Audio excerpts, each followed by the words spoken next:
CCTV cameras caught Valdo Callaghan walking through the deserted nighttime streets of Nottingham.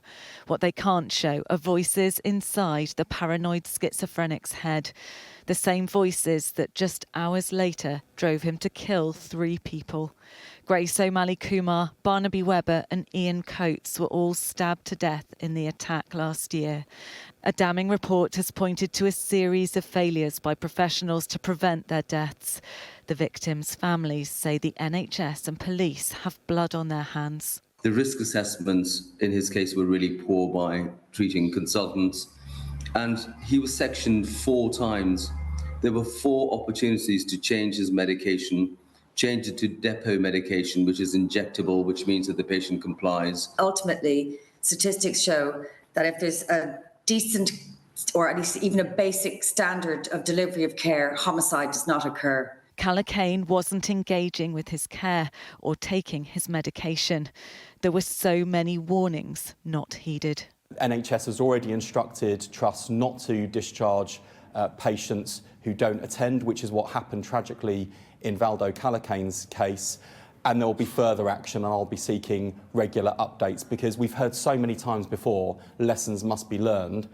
Actually, what we need to see is lessons acted upon. The families want more answers and accountability.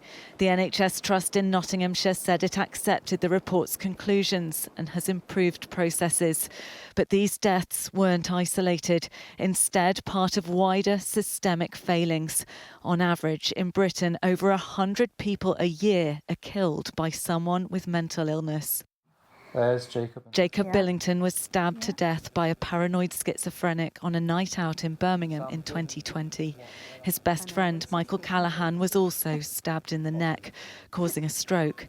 He's been left permanently disabled. It severed my artery and vein. The criticism of services in Nottingham now is strikingly similar to serious concerns highlighted previously about the care of the man who attacked Michael and Jacob. He too was free to roam the streets despite refusing medication.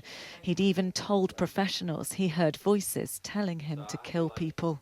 It's unbelievable that, no one responsible for it, no with any position of authority, has ever been named or had to justify those decisions. It's all been treated as though it's just an unfortunate act. They can't all be unfortunate along the way. Every single missed opportunity can't all bundle up into, it's just one unfortunate state of events. It's people neglecting their jobs. It makes me angry, to be honest. Along with Michael, Jacob's mother had been fighting for failures to be exposed long before the Nottingham killings. She fears further deaths are inevitable. It absolutely makes it worse in that you feel that not only have you lost your son in the most horrific of circumstances, but the lessons that were supposedly learnt from his death haven't been. I think sometimes the way these services are funded, it's almost like these deaths are collateral damage to a poorly run and poorly funded system. The Nottingham families want a statutory public inquiry, and there are growing calls for a wider examination of a system that too often allows dangerous people to slip through the net. Becky Johnson, Sky News.